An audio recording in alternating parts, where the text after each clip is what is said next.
This is third wave water. The other day I found a package that had been sitting in my closet somehow for 6 or 7 months. I opened it up and inside was this awesome picture of Bill and Ted on their excellent adventure and 2 packages of third wave water. Now the package had been sitting for so long that these weren't even the final production third wave water packets, they were some beta pre-production samples. So what these are little packets of mineral additives that you'd add to distilled water or RO'd water to shake up and create the water that's supposedly ideal for brewing coffee. I won't go deep into water science at all right now. There's a really good video somewhere with Enrico Worm from La Marzocco. He did it out of the box in Australia, and if I can find that, I'll link that below.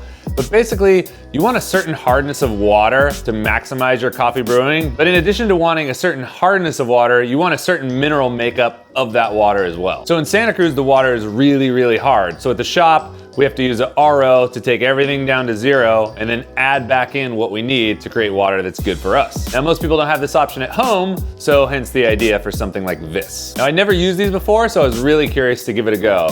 I was less curious about how it would fare against our water at the shop and more curious as to how it would stack up against the water that I use for my filter here at home. So I grabbed some filtered water to the house, went to the store, picked up a gallon of distilled water, and went over to the shop to set up a cupping. Set up 4 bowls of the same coffee. I used a wash Ethiopian coffee because I wanted to make sure the flavors were going to be really present and pretty aggressive. Once I had the bowl set up, I mixed up the third wave water, just 1 packet, into the gallon, shake it up, and I put that into 1 kettle, and then I filled the other kettle with water from my house. I made sure to put the same amount of water in each kettle so that there was no noticeable weight difference. I marked them both on the bottom so I knew which one was which, and then mixed them up endlessly until I had no idea which one was which. Now, admittedly, this would have been better if I would have had someone else mix them for me, but the shop was real busy, everyone was working, so I couldn't ask someone to just come mix up water.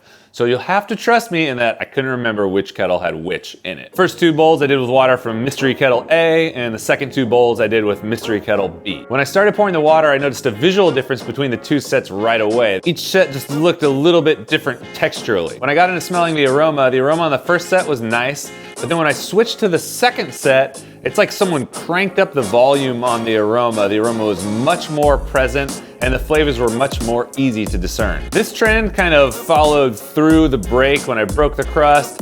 Again, the first set wasn't bad by any means. There was still a lot of magic to be had by popping that crust back.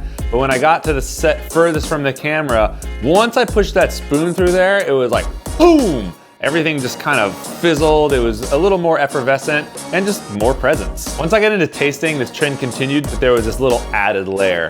This is the first time I thought that I could tell which water was which. So the first set of cupping bowls, I guessed, was water from my house because as I tasted the coffee, it had this familiar taste that I just kind of equated with, that's the taste that I get when I brew coffee at home. It was very familiar. And once I got into the second set of bowls, it just had a taste that I hadn't experienced yet, or a quality that I hadn't experienced yet. So I guessed that that was the third wave water. Now, taste-wise, the trend of the increased presence continued. I wouldn't say that the further set of cups had more flavor than the first set of cups, but the flavors were more easy to identify, they were louder, and they were a lot cleaner. And there are 2 things that set the second set apart from the first set that was really amazing. So one was the finish. The finish on the second set of coffees was clean and wet, wet, wet all the way through. No astringency, not a hint of dryness. Whereas the finish on the first set was fine for the first second or 2, but then it settled into a little bit of a papery taste. The other big difference was in the second set of cups, the texture was much more creamy, the mouthfeel was way more velvety, and just a more pleasant, almost not fluffy, but just creamy and smooth texture overall. I cupped these till they were cold, and although coffee changes while it cools, these kind of constants remained. The first set had a little bit more subdued flavors, a little bit drier finish, and more grainy, kind of wimpy mouthfeel, while the second set, creamier, wet finish, and just more livelihood. Livelihood? More alive. It just tasted more alive. So at this point, I guessed and I hoped that the second set was with the third wave water. And the reason that I hoped that this was true was because if it wasn't, when I came to do this review and had to tell people that actually this product is worthless and you should just use water from your tap and run it through a filter, I just didn't really want to do that. My aim with this channel is not to hurt anybody's business or give negative reviews of products, but I do feel like I need to keep it honest. So when I went to check the markings on the kettles to make sure I had them right, I was a little bit nervous. But when I checked them, it was as I thought. The third wave water was the second set. The water from my house was the first set. So what do I think? Well, granted, this is a really unscientific test, but I think it's pretty applicable in the real world. And honestly, the difference is just so big between the two, it's kind of impossible to ignore. I am a huge fan of what I tasted in the cupping with the third wave water, and I was super impressed. I was really impressed. I'm admittedly kind of a skeptic, so when I see products like this, I'm just like, cool idea, but is it really gonna work like they say it's going to? And this one definitely does.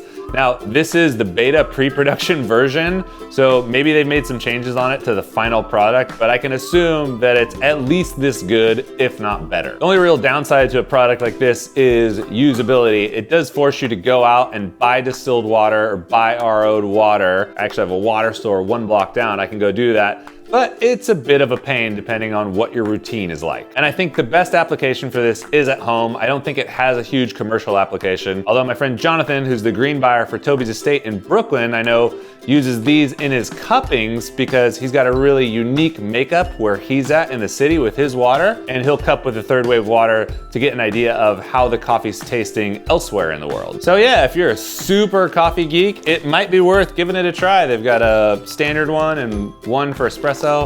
I don't know the difference, didn't try the espresso one at all, but I might throw it in the machine and see what it does. Supposedly these have a basically infinite shelf life, just like salt or whatever else you might keep in your cabinet. And apparently once you mix the water, it just stays. I haven't tested that yet. I got it sitting, so it's been sitting for a day or two.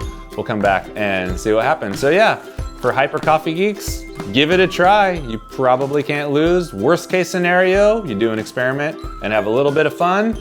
But as with my experience yesterday, I'm pretty much backing it and saying it's a good thing. So, all right, stay dialed, y'all, and I will catch you on the flip side.